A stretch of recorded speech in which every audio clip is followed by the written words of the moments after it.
అది గమనించలేక ఇదంతా నాదే అన్న భావనలో ఉన్నాడు కదూ. అందుకని ఆయన గడ్డి పరకని కదల్చలేకపోయాడు.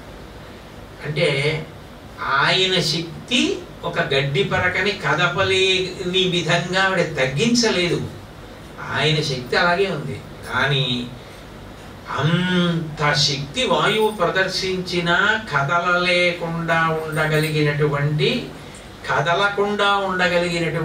బలాన్ని గడ్డి పరకకిచ్చింది. అంటే ఆవిడ తలుచుకుంటే అగ్ని కన్నా గొప్పతనాన్ని గడ్డి పరకకి కట్టబెట్టగలదు, వాయువు కన్నా గొప్పతనాన్ని ఒక గడ్డి పరకకి కట్టబెట్టగలదు. అంత గొప్ప తల్లి. ఆయన దిగులు పడి వెనక్కి వెళ్ళిపోయాడు. నేను కదపలేకపోయాను అన్నాడు.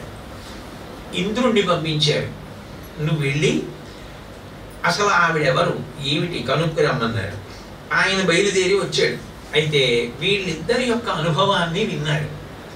విని కాల్చగలిగిన వాడు కాల్చలేకపోయాడు. అదేదో చాలా గొప్ప పదార్థం కాల్చలేకపోయాడంటే వేరే విషయం, అది గడ్డి పరక. కాల్చలేకపోయాడు. వాయువు కదపలేకపోయాడు. అంటే ఎక్కడో ఏదో తెలుసుకోవలసిన విషయం ఉంది. మనం కాల్చగలిగిన వాళ్ళమైనా మన శక్తినంతని పెట్టినప్పటికీ కూడా మనం కాల్చలేనంత శక్తిని అవతల పదార్థానికి కట్టబెట్టగలిగిన శక్తి ఏదో ఉందన్నమాట. అదే వాయువుకి అన్వయం. అంటే యుద్ధంలో కూడా గెలవడానికి మనం చూపించిన పరాక్రమం మనది కాదు. రాక్షసులు ఓడిపోవలసినంత పరాక్రమం మన ఎందు వ్యక్తమయ్యేటట్టు చేసినది కూడా ఆవిడే, ఆ పదార్థమే అని ఆయన అనుకోగానే వినయం కలుగుతుంది. సహజంగా అహంకారం ఎప్పుడు కలుగుతుంది? నా అంతవాణ్ణి నేను అని ఓ అహంకారం బయలుదేరింది అనుకోండి. అది బయలుదేరగానే ఏమవుతుందంటే నేనే నా అంతవాణ్ణి నేను కదా, కాబట్టి ఇది నేను ఎందుకు చేయలేను, లేకపోతే ఇది నేను ఎందుకు చెయ్యాలి, ఇలాంటి భావాలన్నీ బయలుదేరుతాయి. వినయం కలగగానే ఏమవుతుందంటే ఇవన్నీ తొలగిపోతాయి. కాబట్టి ఇప్పుడు ఆయన వినయంతో వచ్చాడు.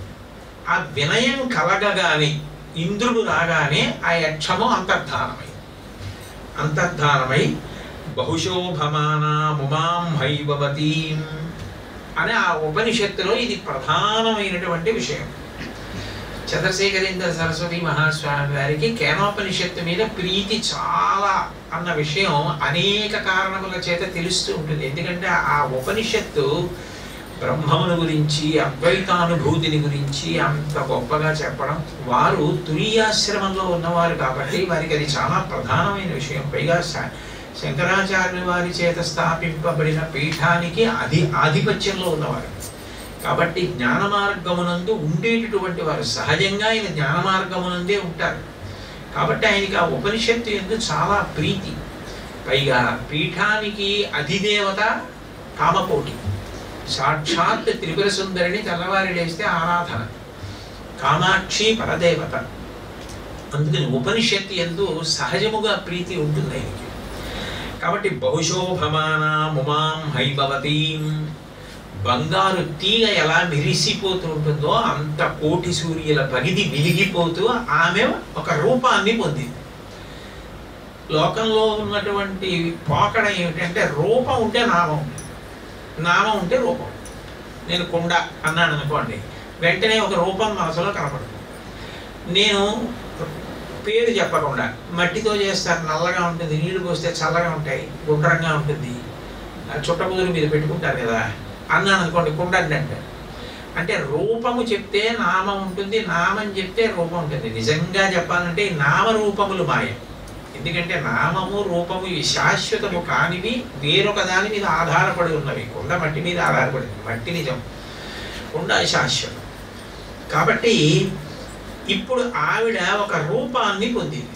ఎందుకు పొందింది అంటే ఏదైనా చెప్పవలసి వస్తే, జ్ఞానోపదేశం చెయ్యవలసి వచ్చినప్పుడు ఒక రూపమును ధరించి మాట్లాడవలసి ఉంటుంది. కాబట్టి బ్రహ్మము రూపమును దాల్చింది. ఆవిడే జ్ఞానప్రసూనాంబ.